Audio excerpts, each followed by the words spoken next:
तिकडे वाशिम शहराला पाणी पुरवठा करणारा एक बुर्जी पाणी प्रकल्पात सध्या केवळ 14% पाणीसाठा शिल्लक राहिलाय। वाशिम नगर परिषदेकडून नागरिकांना 10 ते 12 दिवसांआड पाणी पुरवठा करण्यात येतोय। त्यामुळे नियमित पाणी न मिळाल्यानं नागरिकांना मोठ्या प्रमाणावर पाण्यासाठी त्रास सहन करावा लागतोय। दरवर्षी उन्हाळ्यात वाशिम शहरात पाणी टंचाईची समस्या गंभीर रूप धारण करत असून यावर्षीही तीच परिस्थिती उद्भवली आहे। याच पार्श्वभूमीवर नागरिकांनी प्रशासनाकडे कायमस्वरूपी उपाययोजना करून नियमित पाणी पुरवठा करण्याची मागणी करण्यात आली आहे। नियमित आणि पुरेल असा पाणी पुरवठा सुनिश्चित करण्यासाठी स्थानिक प्रशासनानं तातडीनं पावलं उचलावी अशी अपेक्षा आता वाशिमकर व्यक्त करतायत।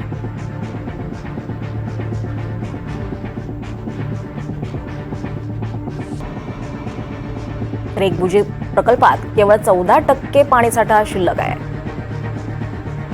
जवळजवळ 10 ते 15 दिवसानंतर नळ येतात आणि एवढ्या उशिरा नळ आल्यामुळं पाण्याचा खूप प्रॉब्लेम होतो। या दिवसात बायकांना पाणी आणण्याची खूप मोठी समस्या राहते।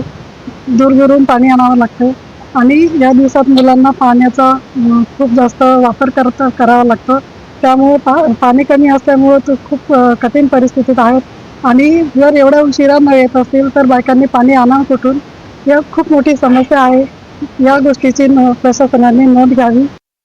वाशिम नगर परिषद प्रशासनाकडून वाशिमच्या जनतेला 10 दिवसाआड पाणी मिळत आहे आणि ते पाणी पुरवठा सुरळीत व्यवस्थित होत नसून जनतेचे पाण्यापासून हाल होत आहेत।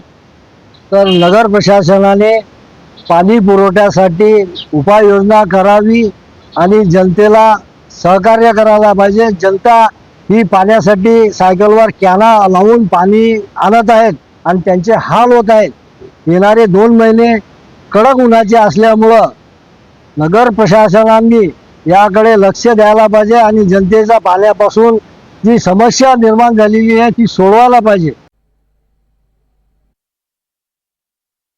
दुर्भिक्ष निर्माण झालेला आहे। सर्वसामान्य लोकांना 10 दिवसाने पाणी येतं नळाला आणि हे पाणी स्टोअर करण्यासाठी खूप कठीण जाते। आम्ही स्टोअर करण्यासाठी आमच्याकडे साधनं आहेत, परंतु जे अतिशय मजूर वर्ग आहे किंवा सर्वसामान्य लोक आहेत त्यांच्याकडे पाणी स्टोअर करण्यासाठी साधनं नाही। 10 दिवसांनी आलेलं पाणी हे स्टोअर केल्यानंतरही अतिशय दूषित असतं, त्यामुळे ते आरोग्यासाठी हानिकारक आहे। या ठिकाणी आम्ही सीओ साहेबांना विनंती करतो की पाण्यासाठी काय उपाययोजना तुमच्याकडे आहेत त्या आम्हाला कळवा, सर्वे करा आणि पाण्याची उपाययोजना खऱ्या अर्थाने तुम्ही राबवा। नाहीतर वाशिम शहरातील सगळ्या महिला ह्या अंडा मोर्चा घेऊन तुमच्या नगरपालिकेवर आल्याशिवाय राहणार नाही।